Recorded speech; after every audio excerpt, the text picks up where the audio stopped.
Hello everyone, welcome to Plenty with Sulo with Daily Mirror Online. Our venue partner Hatch, hair and makeup, headmasters, and our clothing will be GFlock with the camera partner Camera Hub. Be tuned to Daily Mirror Online. Hello everyone, welcome to another episode of Plenty with Sulo on Daily Mirror Online. Today our guest is Aroshi Nanayakkara. She is a banker and also a board director. Hi Aroshi. Hi, Sulo. And it's a pleasure to have you with us today. Thank you. Aroshi, I would like you to do a self-introduction about yourself. Okay. So as I was saying when we started, I've done a few things in my life. So I started off as a banker at ABN AMRO and Deutsche Bank. Then moved into HR for 10 years Okay. at Delmage and at Eagle Insurance at that time. And then moved into risk management, right? So I was the chief risk officer of the Brandix Group, and that involved risk management as well as compliance, because for the apparel industry, there's a lot of compliance requirements to make sure we are treating the workers properly and all of that. And then from there I took over as CEO of Brandix Hangers for a 1.5 year period, and then moved on to do my own thing, which is consulting. So my consulting company is the Global Consulting Company, and what I'm focusing on is corporate strategy. How do you help a company set a vision or a goal for itself, and how do you bring the team together to really go towards that goal? So it's a long-term vision, and how do you align everybody in order to achieve some target that you have set. So including taking companies global, taking a small company to a large scale sort of company. So that's kind of the, a passion that I have, and I thought that's what I want to do. So apart from that, I'm on the board of Sampath Bank. I'm on the board of the Heller Group of companies, which is again apparel. I'm the chair of the Women Directors Forum of the Sri Lanka Institute of Directors, vice chairman of the Sri Lanka Institute of Directors, and the president-elect, incoming president for 2021 for the Rotary Club of Colombo. So many hats kind of thing. First I'll ask, banker into HR into a risk management to strategic management, and then get into the board, and then trying to promote women into boards. Yes. Right? So sometimes we choose a profession and we go on that, but you have chosen so many professions. What made you to choose all these professions? I think they came not by design, to be very frank. They came to a certain extent by accident. But I think we as women or as corporate beings need to be open enough to take on a challenge. And some of these challenges that I've taken, the major shifts that I have done, when I was hired, I've told them, look, I know nothing about this subject. Okay. But I mean, if you're willing to put in the work, the hard work, the commitment is there. And if you're relatively intelligent, you can study whatever is there and get up to speed in a short period, maybe 3 to maximum 6 months. But it's not the easy path to take, for sure. Easy path would be to stick to your thing and go on that, because you've done that work, you know what it is, and you cruise along. This requires a bit of risk taking, requires your commitment to hard work, and I think, to me, I get easily bored with things. If I think that I have mastered something or come to terms with it and it's no longer challenging, mentally challenging, then I could be looking for something else. So if the opportunity comes along, then I pick it, So it's been an interesting... So you said, intelligence, some of the intelligence. So just because you have professional academy, you think you can achieve it, or don't you think the professional academy skill and something called common sense also need to be achieved something? Absolutely. I mean, if you take the world's best entrepreneurs, the strongest who are there, Sri Lanka's best, have they done their academic studies, got their PhDs? No, they don't have the time for that, Yeah. because they are driven by a vision, right? But that doesn't mean that they are less intelligent. So, I even tell my son, your degree or whatever is just a label to say that you have a base level of intelligence, right? So if you're looking for a job and you're going to be applying for a vacancy, in today's context you need it. Yeah. So to the younger generation, I would say you can't do without it. Just to be able to say, because everybody's got a double degree nowadays. Yes. Plus they've got a professional qualification like SIMA or CA Sri Lanka or whatever. So out there, there's a lot of qualifications floating around. So you can't be at a disadvantage. So for the younger generation, I would say for sure you have to get your Yes. bachelor's degree or whatever. But does that mean that your success depends on it? Absolutely not. I think it's common sense.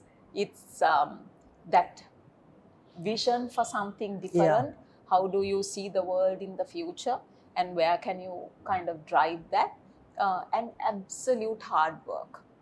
Everybody I know who's at a certain level, at the peak of their careers, their businesses, they put in a good 30 years of hard work, So it's that's when you kind of have reached that level. Yeah, it's not easy to reach top. Yes. And maybe sometimes it is easy, but to maintain your position is the most difficult thing. So as you said, the base and everything can be there, but you have to have your passion and your vision and that common sense, a bit of it, right? Absolutely, yes. Not even though we say common sense, it's so funny because it's not so common after all. Yes, agree on that. It's not so common. A lot of people is lack of that. Exactly. Saying that you were saying that to the son. So having all this profession, and I know you are in so many committees, and being a mother, how I won't ask balancing or anything, but what actually drives you to be a mother, the wife, and also this business lady? Sulo, I think I kind of started way back when I was very young. Okay. I was at Sirimava Bandaranaike school, and from there I sat for the Shishakya, right, grade 5 scholarship exam, completely studied by myself because I wanted to get into Visakha. Okay. Right? And I passed the scholarship. I got entrance to Visakha, and my parents were by then had got me admission into ladies' college. So I said, no, I want to go to Visakha, right? And this was at 11 or 12 years, whatever that age was, right? So from then, from that early age on, I was very sure of kind of what I wanted to do. And then I did my O-levels and all of that. And then I applied to America, and I got into MIT, Massachusetts Institute of Technology, which is one of the top 3 world-ranked universities. Very difficult to get into. Again, completely on my own. So I applied to something like 14 universities, and so I went from like the small universities to the Ivy League universities. So just to make sure there was no chance of failure kind of thing. And I got in, right? So from there onwards, the careers and all of that. So working and using my brain to all of that is something in me. It's not something I can separate out kind of thing. Just because I'm a mother, no, I'm going to stay at home, would not have been possible. It's not in the blood. It's not doable for me. So even if I stayed at home, I would have started a business or something. right? So now I'm thinking, okay, retirement. I have a passion for baking. I love baking. So even board meetings, I take, stuff that Okay. I bake just to be, I don't quite want to eat all of that, but I love to create and to bake. So probably when I'm in my retirement age, I'll start a business in baking or something. So, it's a case of if you want to do something, then you figure out a way. And I think a lot of women would have already told you that family support is absolutely essential. So my mother has been like, a rock behind. She took care of my son when he was small, so that it allowed me to do very tough jobs like brandix and all. We are, full time working even in the night. So it allows you a little bit of, Yeah. time. So my parents have been like really solidly behind, to be able to give me the opportunity to do what I wanted to do, So So it was not a choice actually, it was within you and you want to drive it, right? yes, you can't suppress certain things, right? Now, even for you, I'm sure you have a message to take, and there's nobody can keep it down, not even yourself. Yeah. So it's something It like will that. always come out with or without your knowledge. Exactly. Yeah. So while you're having this dream of being career and all that, how you got into these boards? Because a lot of women now, that this is something everyone says, it's so difficult to get into a board as a female candidate. So what was your step of getting into boards? I think again now I'll explain a little bit about what the Sri Lankan Institute of Directors is doing, the Women Directors Forum, and how we are trying to help that journey along.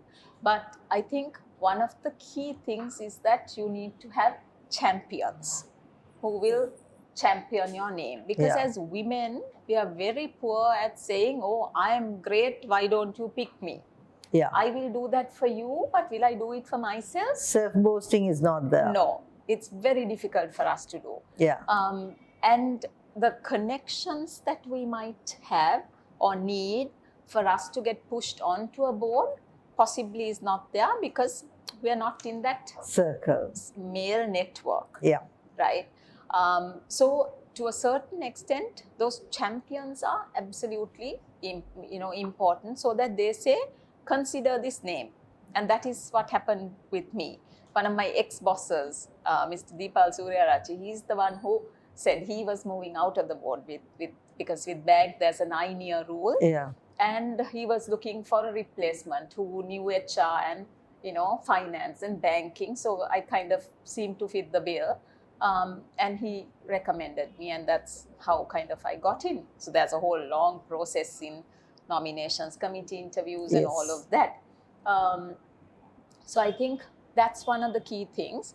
And for women, a message for women, one key thing that I want to say is that you can be in design, you can be in marketing, you can be in HR, you can be in anything, but you absolutely need to know your numbers. You have to be financially savvy, to at least understand your financial statements if you want to get on a board. Because at the end, a business is trying to make profits. Yeah. Not in a bad way, but that's how you sustain the organization. Yeah. So you need to understand, that element of it. So I find there are good women, good people who should be on boards. They might be lacking in that area. So that's something I tell that they should brush up on when you're trying to promote them onto the boards. So if I may, just on the Women Directors Forum, what we're trying to do is we are launching a training program which is coming out in March, and that's like a 1.5 day training program catered to board ready women. Okay. Right? So you're like the second tier there, but you haven't made it to the board yet. So we are picking networking, visioning for yourself, what are your aspirations, kind of a whole 1.5 day program where we are kind of sensitizing women to those thoughts Okay. and what's important at board level. Specifically, what might women be lacking in terms of board requirements. So we are handling that. Apart from that, SLID also has the board leadership program, which covers financials, the whole strategy, risk management, all of that, which all board members need to have. So we are promoting both training programs together. And then we have met up with all of the top business leaders, corporate heads, and they have very, very readily agreed to be mentors. Okay, that's right? good. So they will take on a 1 hour a month for 6 months, where they will do a one-on-one session and say what is important, how, just share their experiences. And the key people in corporate today, number two. Number three, we also are looking for champions within the organization. So these all are females. This is for females. For But your females. mentors and your champions Yes, they're for both gender. will be mostly Because you male. made a right question. A lot of people, because when women in board and all that were put it up, a lot of females were saying that, only people who are in done SIMA or chartered get into boards, and why only numbers were matters, why the HR, why the marketing, why we are not mattered. So that was a question a lot of people has asked from me. So even though I was telling that end of the day you have to ensure that are you able to read the annual return, are you able to read what are the expenses and all that. Yeah. So they were saying we were here because we knew the backgrounds, but it's always the same females who are in the board, and they are all from those background, not the other background. Yeah. So this message will tell them that they need to have both backgrounds. Yes. At the end, it's about creating value for your organization. So if you're in HR, you've got some lovely training programs, all kinds of outbound trainings and engagement activities planned. Yes, what does that mean to your organization? How does that impact your people? And that impact, how will it drive productivity? And how will it drive business results? This is what we are missing, right? At the end, it's about business results, right? And keeping our people happy. Because a happy workforce, just like in a family, a happy workforce will give you higher productivity. Agree. Right. So I see the females are, when a lady in the board, I always feel it's a myth that we are not promoting another woman to the board. But then again, if you look at the males who are in the board, they are not promoting, they are there for lifetime, right? And the women who are in board are very young compared to the male in the.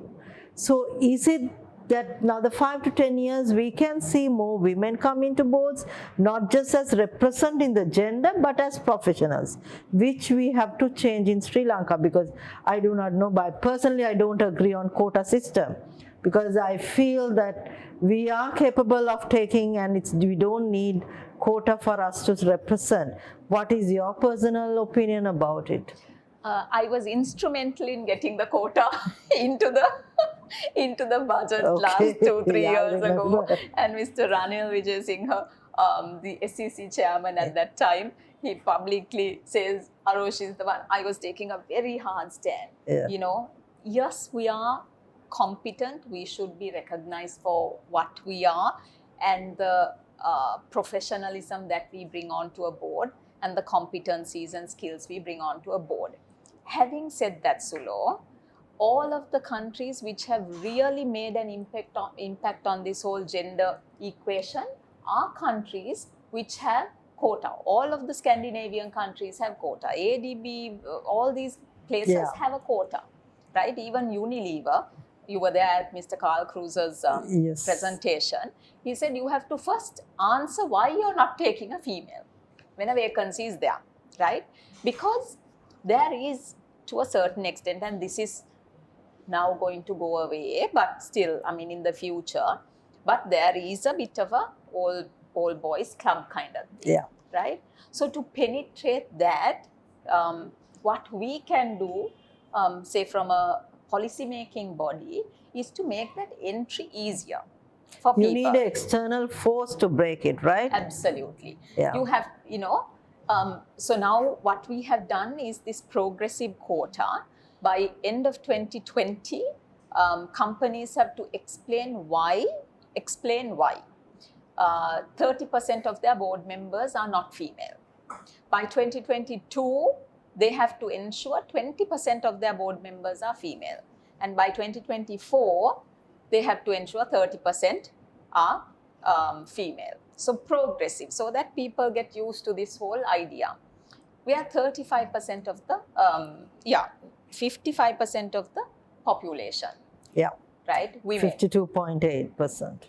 If you take purchasing decisions, probably 90% purchasing decisions are driven by women. Yes. Right? So whether you're in apparel sales or and lingerie companies, no women on board. Yes. Whom are you sewing for? You're sewing for women, right? Bras and panties and all. I mean, it's just again that missing common sense to a certain extent. So I don't think we need to be too unhappy about the quota system.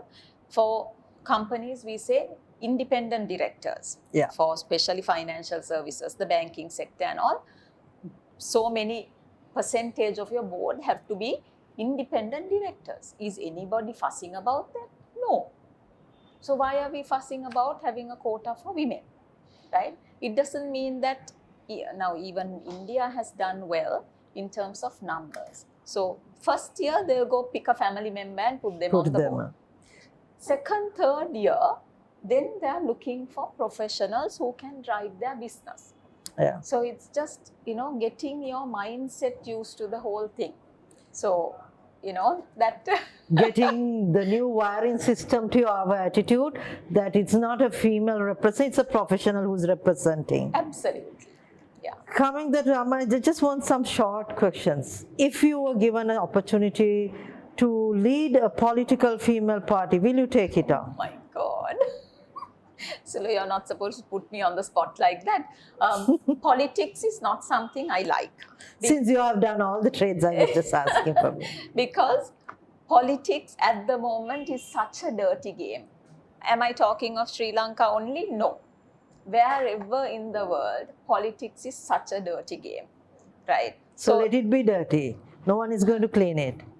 Okay, hopefully something will happen, But do I want to get involved and support the country to reach its maximum potential? For sure.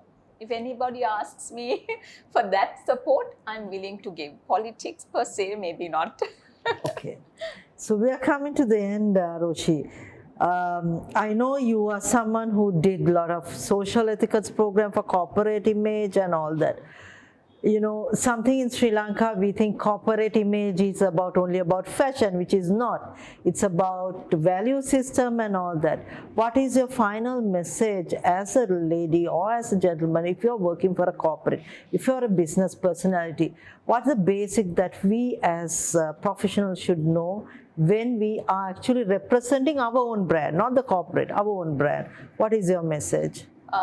Number one, I think, is ethics and integrity. Okay. And particularly in Sri Lanka, we have moved away from that in a tremendous fashion.